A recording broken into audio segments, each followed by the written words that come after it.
Hello my dear student welcome to achiever academy आज session रे आमे plus two second year history रो पिला माने यूनिट 5 रो मोस्ट इंपोर्टेंट एमसीक्यू गुडा को डिस्कशन करबा पिला माने ऑलरेडी हमें 2 3 4 डिस्कशन करि सारिचे डिस्क्रिप्शन रे लिंक अछि जाई कि देखि देबो हला प्रथम ए वीडियो देखो केउ वर्ष ओडिशा डिवीजन सहित संबलपुर मिश्रण होइतला हला प्रथम प्रश्न को जे इंपोर्टेंट जहा 2024 एनुअल रे आसीतला 1903 1905 1907 ना 1909 आंसर हम तुम 1905 देख तापर अच्छी 2 नंबर प्रश्न भारतर संविधान सभार सभापति किए बी आर आंबेडकर सभापति नुहति बी आर आंबेडकर थे तुम कौन तुम प्रणयनकार संविधान सभार प्रणयनकार होती B R Ambedkar doctor Rajendra Prasad होती सभापति नेक्स्ट प्रश्न आड़ को देखा परवर्ती प्रश्न तुम कौन देखी देख परवर्ती प्रश्न अच्छी क्यों महिला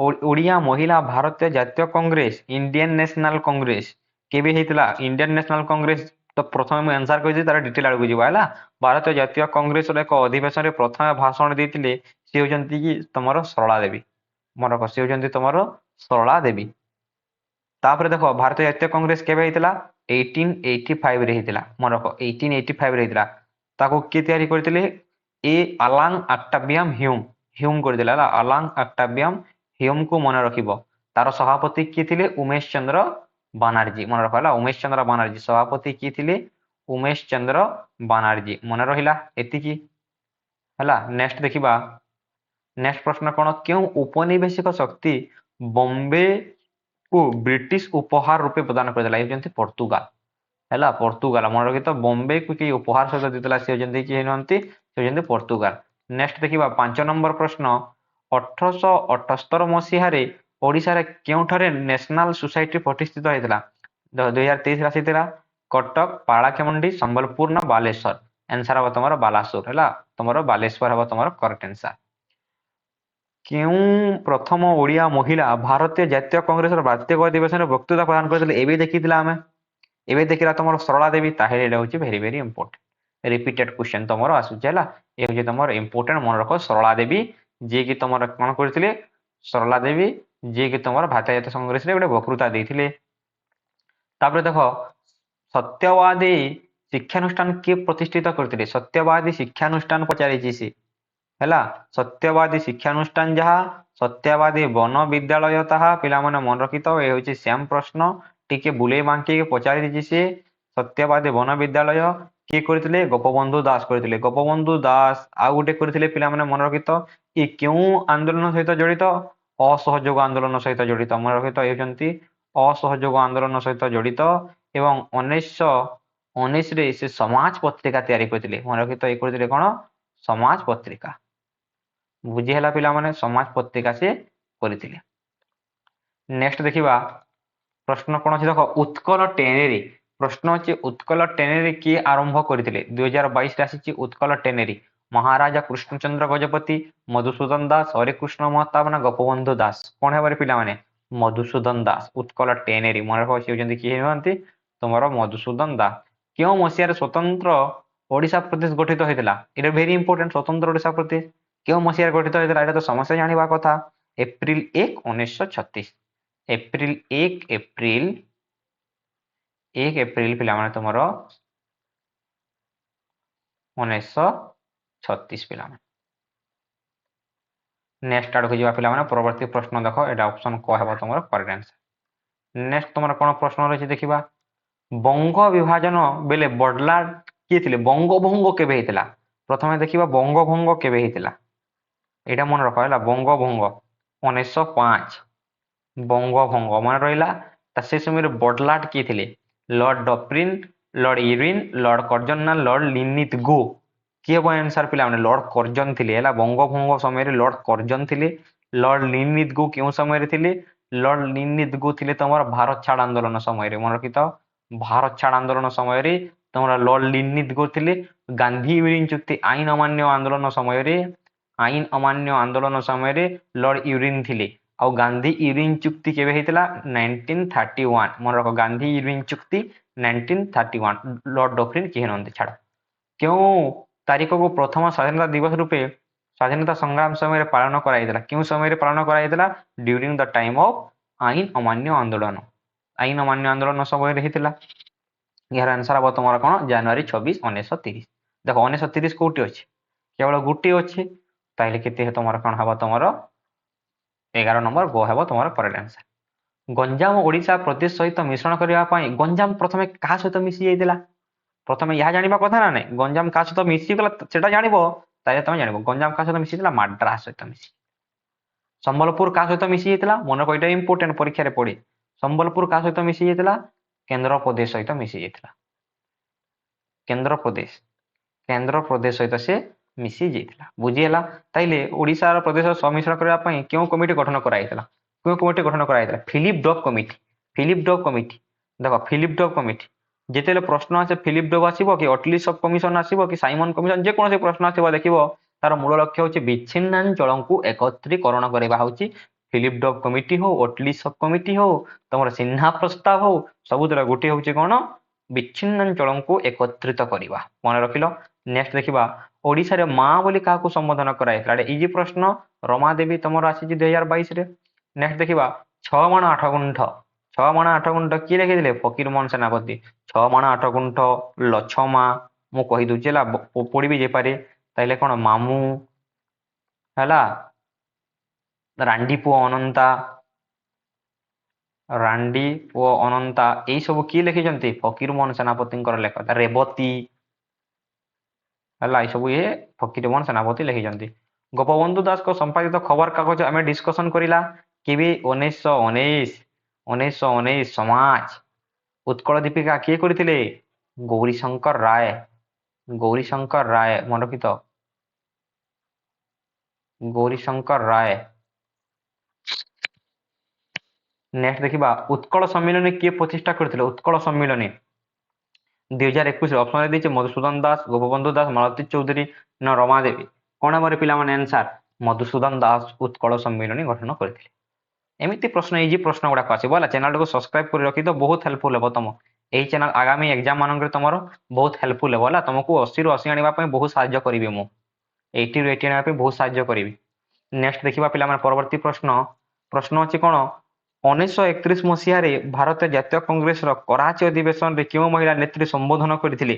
ଆମେ ଆଲୋଚନା କଲା ନା ନାହିଁ? ସେଇ ସରଳା ଦେବୀ। ସେଇ ସରଳା ଦେବୀ। ଏଇଟା ହେଉଛି ଇମ୍ପୋର୍ଟାଣ୍ଟ ପ୍ରଶ୍ନ। ଦେଖ 2021, 2022, 2023, 2024 ଲଗାତାର ପ୍ରଶ୍ନ ଆସୁଛି ଏଇ ପ୍ରଶ୍ନ। ନେକ୍ସଟ ପ୍ରଶ୍ନ ଆଡ଼କୁ ଯିବା। ଟିକେ ଜୁମ୍ କରିଦିଏ। ଦେଖ ପ୍ରଶ୍ନ କ'ଣ ଦେଇଛି ସେ? ଓଡ଼ିଶାରେ କେଉଁ ସ୍ଥାନରେ ଲକ୍ଷ୍ମଣ ନାୟକଙ୍କୁ ଫାଶୀ ଦିଆଯାଇଥିଲା? ଲକ୍ଷ୍ମଣ ନାୟକଙ୍କୁ କେବେ ଫାଶୀ ଦିଆଯାଇଥିଲା? ହେଲା, ଲକ୍ଷ୍ମଣ ନାୟକଙ୍କୁ କେବେ ଫାଶୀ ଦିଆଯାଇଥିଲା? ପ୍ରଶ୍ନ କେଉଁଠାରେ ପଚାରିଛି ନା? କେଉଁ ସ୍ଥାନରେ? କଟକ, ବାଲେଶ୍ୱର, ବ୍ରହ୍ମପୁର, କୋରାପୁଟ। କ'ଣ ପରେ ଆନ୍ସର? ଆନ୍ସର ରହିବ ତମର ବ୍ରହ୍ମପୁର। ଆନ୍ସର ହେବ ତମର ବ୍ରହ୍ମପୁର ହେଲା। ରମା ଦେବୀ କେବେ ରାଜନୀତିରେ ପ୍ରବେଶ କରିଥିଲେ? ଏତେ ଡିପ୍ କ୍ୱେଶ୍ଚନ ପଚାରିବା କଥା ନୁହେଁ, କିନ୍ତୁ ସେ ପଚାରି ଦେଇଛି। କ'ଣ ହେବ ତମର ଆନ୍ସର? 19 ନମ୍ବର ଆନ୍ସର କ'ଣ ହେବ ପିଲାମାନେ?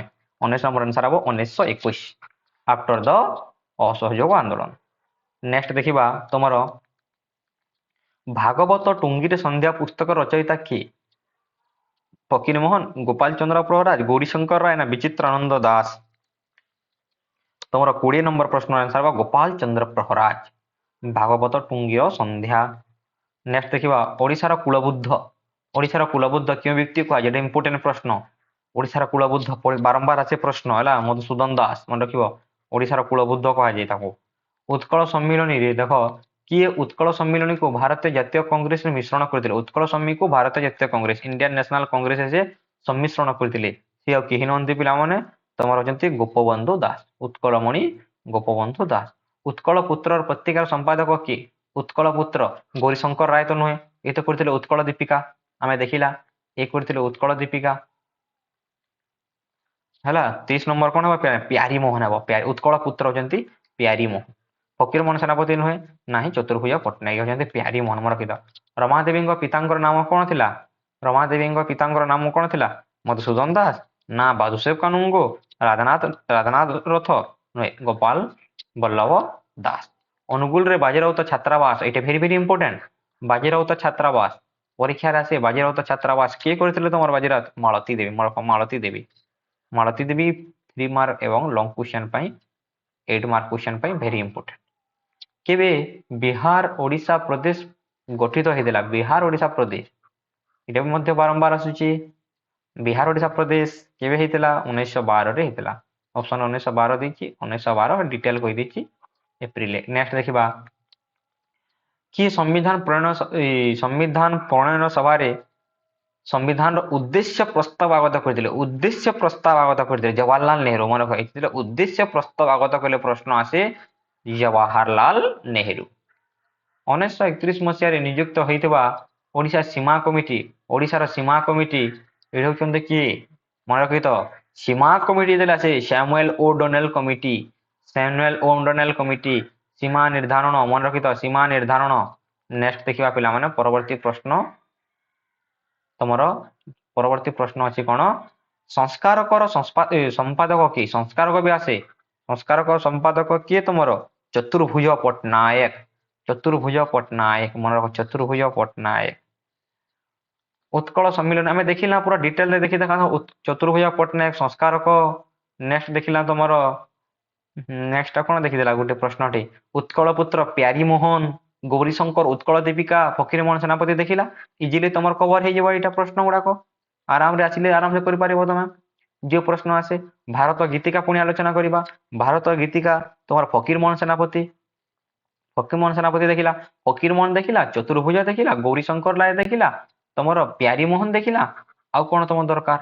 ଉତ୍କଳ ପୁତ୍ର ଲେଖିଥିଲେ ପ୍ୟାରୀମୋହନ, ଇଏ ଲେଖିଥିଲେ ଉତ୍କଳ ପୁତ୍ର। ଏତେ ପ୍ରଶ୍ନ ଆସେ। ଏ ଗୌରୀଶଙ୍କର ଲେଖିଥିଲେ ଉତ୍କଳ ଦୀପିକା, ଲେଖିଥିଲେ ଉତ୍କଳ ଦୀପିକା। ଉତ୍କଳ ଦୀପିକା, ଚତୁର୍ଭୁଜ ପଟ୍ଟନାୟକ ଲେଖିଲେ ସଂସ୍କାରକ, ଆଉ ଫକୀରମୋହନ ଲେଖିଲେ ତମର ଫକୀରମୋହନ ଲେଖିଲେ ଭାରତୀ ଗୀତିକା। ବାସ୍। ଭାରତୀୟ କେବେ କାର୍ଯ୍ୟକ୍ଷମ ହେଲା?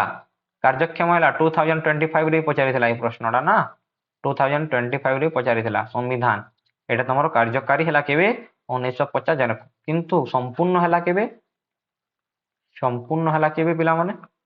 ସମ୍ପୂର୍ଣ୍ଣ ହେଇଥିଲା ତମର 1949 ନଭେମ୍ବର 26 ରେ, କିନ୍ତୁ କାର୍ଯ୍ୟକ୍ଷମ ବା କାର୍ଯ୍ୟକାରୀ ହେଲା 1950 ଜାନୁଆରୀ 26 ରେ। ତା ବିରାଟ କାହାଣୀ ଅଛି, କହିବା ପାଇଁ ଆଲୋଚନା করে ନାହିଁ ମୁଁ। ଓଡ଼ିଶାର ଡିଭିଜନରେ କେଉଁ ବର୍ଷ ମହାବିଦ୍ୟାଳୟ ଶିକ୍ଷା ଆରମ୍ଭ ହେଇଥିଲା? କେଉଁ ବର୍ଷ? 1868। 1868। ଫୋର୍ଟ ସେଣ୍ଟ ଜର୍ଜ କେଉଁଠାରେ ଅବସ୍ଥିତ? Fort Saint George. Fort Saint George important. Fort Saint George তোমার কেଉଁଠାରେ ଥିଲା? এটা ଚେନ୍ନାଇରେ ଥିଲା ହେଲା, ଚେନ୍ନାଇ। ତୁମକୁ ଯଦି ଅପସନରେ ଚେନ୍ନାଇ ନ ଦେଇକି ମାନ୍ଦ୍ରାଜ ଦେଇଥିବ ତାହେଲେ ମାନ୍ଦ୍ରାଜ ହବ। ସାର୍ ଆପଣଙ୍କୁ ଚେନ୍ନାଇ କହିଥିଲେ ମାନ୍ଦ୍ରାଜ ପଡିଗଲା। ଏଟା ଚେନ୍ନାଇ ଯାହା ମାନ୍ଦ୍ରାଜ ତାହା, ମୁମ୍ବାଇ ଯାହା ବମ୍ବେ ତାହା, ସେମ୍ ହେଲା। କଲିକତା କୋଲକାତା ଯାହା କଲିକତା ତାହା। ଏଠି ସବୁ ନୂତନ ନାମ ଗୁଡ଼ିକ, ଏଟା ପୁରାତନ ନାମ ଗୁଡ଼ିକ ହେଲା। ମନେ ରହିଲା। ଉତ୍କଳ ସମ୍ମିଳନୀ କେବେ ହେଇଥିଲା? ଏବେ ଦେଖିଲା ପରା ଉତ୍କଳ ସମ୍ମିଳନୀ 1936। ସରି ଉତ୍କଳ ସମ୍ମିଳନୀ ପଚାରିଛି ନା ସିଏ। ଉତ୍କଳ ସମ୍ମିଳନୀ 1903 ହେଲା। 1903 ଏଟା ଭୁଲ କହିଦେଲି ମୁଁ। 1903 ହେଲା, ଏଟା ହଉଛି 1903। ଓଡ଼ିଶାରେ ଗଡ଼ଜାତ ମିଶ୍ରଣରେ କିଏ ଏକ ଗୁରୁତ୍ୱପୂର୍ଣ୍ଣ ଭୂମିକା? ଓଡ଼ିଶା ଗଡ଼ଜାତ ମିଶ୍ରଣରେ ଗୁରୁତ୍ୱପୂର୍ଣ୍ଣ ଭୂମିକା ପଚାରିଛି ସେ ହରିକୃଷ୍ଣ ମହତାବର ନାମ ମନେ ରଖିବ ହେଲା, ହରିକୃଷ୍ଣ ମହତାବ। କେବେ ସତ୍ୟବାଦୀ ବନ ବିଦ୍ୟାଳୟ ପରିବର୍ତ୍ତିତ ହେଲା? ସତ୍ୟବାଦୀ ବିଦ୍ୟାଳୟ ଜାତୀୟ ବିଦ୍ୟାଳୟରେ ପରିବର୍ତ୍ତିତ ହେଇଥିଲା କେବେ? 1921 ରେ।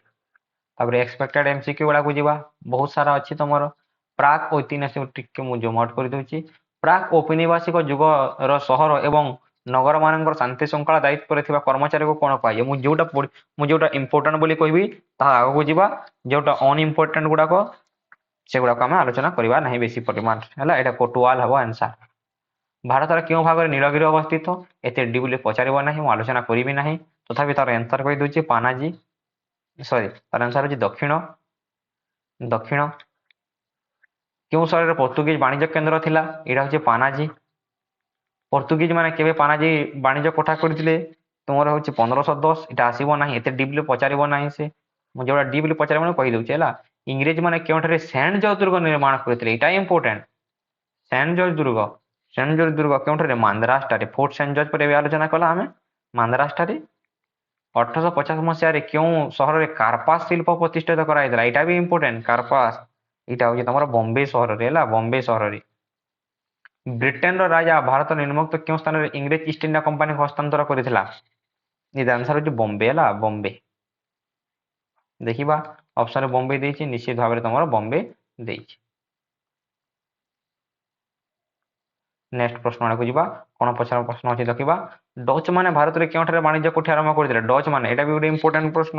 ଡଚ୍ ମାନେ ମସଳିପଟ୍ଟନମ ହେବ ଆନ୍ସର। ପର୍ତ୍ତୁଗୀଜ ମାନେ 1510 ଖ୍ରୀଷ୍ଟାବ୍ଦରେ ଭାରତରେ କେଉଁଠାରେ ବାଣିଜ୍ୟ କୋଠି? ଦେଖ ପ୍ରଥମେ ଡଚ୍ ଦେଖିଲା, ଡଚ୍ ପରେ ପର୍ତ୍ତୁଗୀଜ ମାନେ କେଉଁଠାରେ କରିଥିଲେ? ପର୍ତ୍ତୁଗୀଜ ମାନେ ପାନାଜୀ ପରେ ଦେଖିଲା ଆମେ, ପାନାଜୀ ଦେଖିଲା ନା ପ୍ରଶ୍ନ। ଜାମସେଦଜୀ ଟାଟା ନିର୍ମାଣ କରିଥିବା ତାଜମହଲ ହୋଟେଲ, ଏଟା ଏତେ ଆସିବ ନାହିଁ, ଏଟା ଆସିବ ନାହିଁ, ମୁଁ କହିଦେଉଛି ଏତେ ଡିପଲି ପଚାରିବ ନାହିଁ, ତଥାପି କହିଦେଉଛି ଇଣ୍ଡୋ ସରାସେନୀୟ ହେବ ଆନ୍ସର। କେବେଠାରୁ କୋଲକାତା ଟାଇଲ ଗୃହ ନିର୍ମାଣ ବାଧ୍ୟତା ହେଲା? ଟାଇଲ ଗୃହ ଇଏ ହେଉଛି 1836। ନେକ୍ସଟ ଦେଖିବା, ନେକ୍ସଟ ପ୍ରଶ୍ନ କ'ଣ ଅଛି ଦେଖିବା। ଦେଖ କେଉଁ ଶୈଳନିବାସ ଦେଖି ଲର୍ଡ ଲିଟନ ଖୁସି କହିଥିଲେ ଏପରି ସୁନ୍ଦର ଇଂରାଜୀ ବର୍ଷା, ଏପରି ସୁଗନ୍ଧଯୁକ୍ତ ଇଂରାଜୀ ମାଟି? କ'ଣ ହେବ ପିଲାମାନେ? 12 ନମ୍ବର ଉତ୍କାମଣ୍ଡ ହେଲା। ପଲାସୀ ଯୁଦ୍ଧରେ ଇଂରେଜ ବଙ୍ଗର କେଉଁ ନବାବକୁ ପରାସ୍ତ କରିଥିଲେ? ସିରାଜଉଦ୍ଦୌଲାଙ୍କୁ ପରାସ୍ତ କରିଥିଲେ। ଲର୍ଡ କ୍ଲାଇଭଙ୍କ ମଧ୍ୟରେ ହେଇଥିଲା 1757ରେ ହେଇଥିଲା, ହେଲା 1757ରେ ହେଇଥିଲା। କେବେ ଇଂଲଣ୍ଡର ରାଜା ଇଷ୍ଟ ଇଣ୍ଡିଆ କମ୍ପାନୀକୁ ବମ୍ବେ ହସ୍ତାନ୍ତର କରିଥିଲେ? 14 ନମ୍ବର ହେବ 1668। ଫରାସୀ ମାନେ ଭାରତର କେଉଁଠାରେ ତାଙ୍କର ବାଣିଜ୍ୟ କୋଠି ନିର୍ମାଣ କରିଥିଲେ? ପାନାଜୀ ଠାରେ ପର୍ତ୍ତୁଗୀଜ କରିଥିଲେ, ହେଲା। ମାନେ 15 ନମ୍ବର ହେବ କ'ଣ ତମର? ପଣ୍ଡିଚେରୀ। ଲର୍ଡ ୱେଲସେଲି ବଙ୍ଗର ଗଭର୍ଣ୍ଣର ଜେନେରାଲ କେବେ ହେଇଥିଲେ? ଏତେ ଡିପ୍ଲି ତ ପଚାରି ନାହିଁ, ମୁଁ କହିବି ବି ନାହିଁ, ହେଲା। ତଥାପି ତାର ଆନ୍ସର ଦରକାର 1798, ହେଲା। ଏଟା ଏତେ ଇମ୍ପୋର୍ଟାଣ୍ଟ ନୁହେଁ। ସିମଳାର ଶୈଳନିବାସ କେବେ ପ୍ରତିଷ୍ଠିତ ହୋଇଥିଲା? ଏଟା ଭେରି ଭେରି ଇମ୍ପୋର୍ଟାଣ୍ଟ। ସିମଳାର ଶୈଳନିବାସ କେବେ ହେଇଥିଲା? ପ୍ରଶ୍ନ କରୁଛି 1814ରୁ 1816, 1814ରୁ 1816, ହେଲା। ମାଉଣ୍ଟ ଆବୁ ଶୈଳନିବାସ କେବେ ହେଇଥିଲା? ମାଉଣ୍ଟ ଆବୁ ହେଇଥିଲା 1818, ମାଉଣ୍ଟ ଆବୁ 1818। ନେକ୍ସଟ ଦେଖିବା, ଇଷ୍ଟ ଇଣ୍ଡିଆ କମ୍ପାନୀ କେଉଁ ଶାସନକୁ ଦାର୍ଜିଲିଂ ଅଧିକାର? ଇଷ୍ଟ ଇଣ୍ଡିଆ କମ୍ପାନୀ, ଦେଖ ପ୍ରଶ୍ନ କରୁଛି ଇଷ୍ଟ ଇଣ୍ଡିଆ କମ୍ପାନୀ ତମର, ଇଷ୍ଟ ଇଣ୍ଡିଆ କମ୍ପାନୀ କେଉଁ ଶାସକକୁ ଦାର୍ଜିଲିଂ ଅଧିକାର କରିଥିଲେ? 19 ନମ୍ବର କ'ଣ ହେବ? ସିକିମର ଶାସକ। ନେକ୍ସଟ, କଲିକତା ଇଂରେଜମାନେ ଚାଳଘରକୁ କେବେ ନିଷେଧ କରିଥିଲେ? ଏତେ ଇମ୍ପୋର୍ଟାଣ୍ଟ ନୁହେଁ। ଚାଳଘରକୁ କେବେ ନିଷେଧ କରିଥିଲେ? ଏତେ ଇମ୍ପୋର୍ଟାଣ୍ଟ ନୁହେଁ। 20 ନମ୍ବର 1836। ନେକ୍ସଟ, ବମ୍ବେ ଠାରେ ଗେଟୱେ ଅଫ ଇଣ୍ଡିଆ କେବେ ନିର୍ମିତ କରାଯାଇଥିଲା? ଏଇଟା ଇମ୍ପୋର୍ଟାଣ୍ଟ ଅଟେ, ଏଇଟା ଇମ୍ପୋର୍ଟାଣ୍ଟ। ବମ୍ବେ ଠାରେ ଗେଟୱେ ଅଫ ଇଣ୍ଡିଆ କେବେ ହେଇଥିଲା କୁହ ପିଲାମାନେ? 1911। ଭାରତରେ 10 ବର୍ଷିଆ ଜନଗଣନା କେବେ ହେଇଥିଲା? ଭାରତରେ 10 ବର୍ଷିଆ ଜନଗଣନା କେବେ ହେଇଥିଲା? 1881। କୋଟ ୱାର୍ଡ ଗୁଡାକ, ହେଲା। 1911, 1881, 10 ବର୍ଷିଆ ମନେ ରଖିବ। ଦେଖ ଏତ ମିଶେଇ ଦେବ 10 ହେବ କାହାକୁ?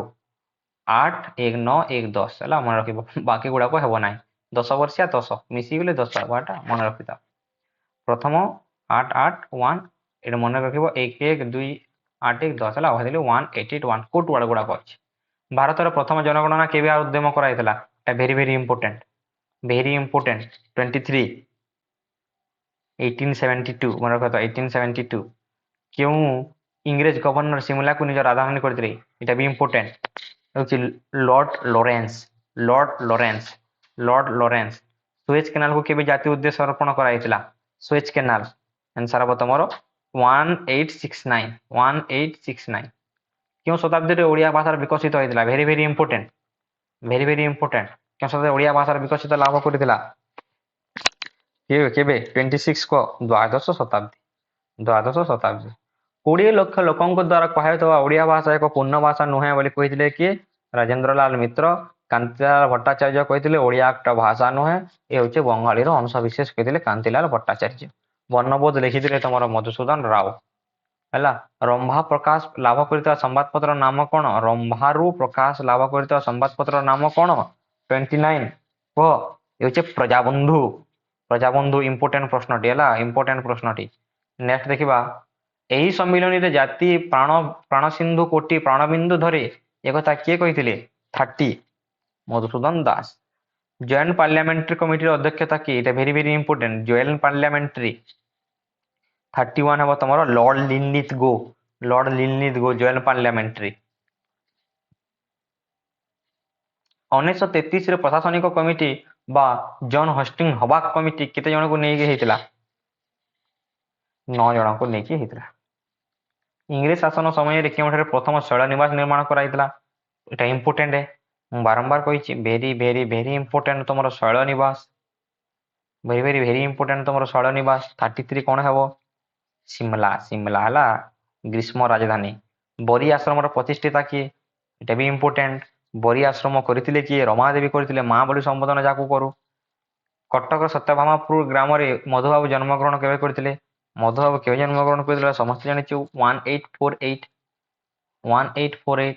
କେବେ ବିହାର ଓଡ଼ିଶା ପ୍ରଦେଶ ଜନ୍ମ ଲାଭ କଲା? 1 ଏପ୍ରିଲ 1912। ଏଟା ଆଲୋଚନା କରିସାରିଲାଣି ଆମେ। କାହା ଅଧ୍ୟକ୍ଷତାରେ ସୀମାନୋଧନ କରିଥିଲା? Samuel O'Donnell committee.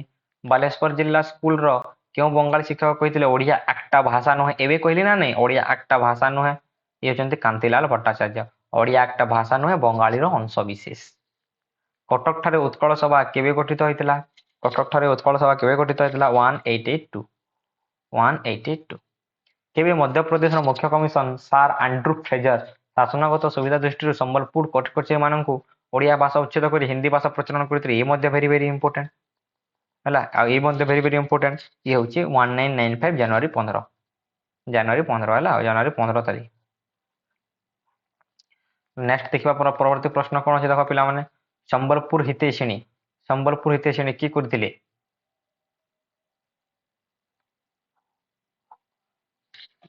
ସମ୍ବଲପୁର ହିତୈଷିଣୀ କିଏ କରିଥିଲେ ରେ ପିଲାମାନେ କୁହ? ସମ୍ବଲପୁର ହିତୈଷିଣୀ ମନେ ରଖ, ଖାଲି ଶୁଣିଦିଅ ହେଲା। ସମ୍ବଲପୁର ହିତୈଷିଣୀ କରିଥିଲେ ନୀଳମଣି ବିଦ୍ୟାରତ୍ନ। ନୀଳମଣି ବିଦ୍ୟାରତ୍ନ ହେଲା, ନୀଳମଣି ବିଦ୍ୟାରତ୍ନ କରିଥିଲେ। ରିସ୍ଲେ ସର୍କୁଲା କେବେ ହେଇଥିଲା? ରିସ୍ଲେ ସର୍କୁଲା କେବେ ହେଇଥିଲା? ରିସ୍ଲେ ସର୍କୁଲା ତମର ହେଇଥିଲା, ରିସ୍ଲେ ସର୍କୁଲା 1903 ମସିହାରେ ହେଇଥିଲା। ଓଡ଼ିଶାର ସୀମା ଅଭିଯୋଗ ଦିବସ, ସୀମା ଅଭିଯୋଗ ଦିବସ, ସୀମା ଅଭିଯୋଗ ଦିବସ କେବେ ହେଇଥିଲା? 1934। 1934। କେବେ ଜଷ୍ଟିନ ଅଷ୍ଟିନ ହବା? ଏଗୁଡାକ ସବୁ ଆଲୋଚନା କରିସାରିଛେ ଆମେ ହେଲା। ସ୍ୱତନ୍ତ୍ର ଓଡ଼ିଶା ପ୍ରଥମ ଗଭର୍ଣ୍ଣର କିଏ? ଇଏ ହେଉଛି ଇମ୍ପୋର୍ଟାଣ୍ଟ। ପ୍ରଥମ ଗଭର୍ଣ୍ଣର ସାର ଜର୍ଜ ଅଷ୍ଟିନ ହବା, ସର୍ଜନ ଅଷ୍ଟିନ ହବା। ମାଡ୍ରାସ ପଶ୍ଚିମ ଉପକୂଳ ଅବସ୍ଥିତ ବନ୍ଦରର ନାମ କଣ ଥିଲା? ମାଡ୍ରାସର ପଶ୍ଚିମରେ 47 କଣ ହବ? ସୁରତ। ଫ୍ରାଙ୍କେସ ବର୍ନିୟର ଆସିଥିଲେ ସୁରତ ବନ୍ଦର, ମନେ ରହୁଛି ନା ନାଇଁ? ଫ୍ରାଙ୍କେସ ବର୍ନିୟର। ସମ୍ବାଦ ବାହିକା କିଏ ଲେଖିଥିଲେ? ସମ୍ବାଦ ବାହିକା 48 ଫକୀରମୋହନ ସେନାପତି। ସମ୍ବାଦ ବାହିକା ଫକୀରମୋହନ ସେନାପତି। ନୀଳମଣି ବିଦ୍ୟାରତ୍ନ ସମ୍ପାଦନ କରିଥିବା କେଉଁ ସମ୍ବାଦପତ୍ର ପ୍ରସାର ପାଇଥିଲା?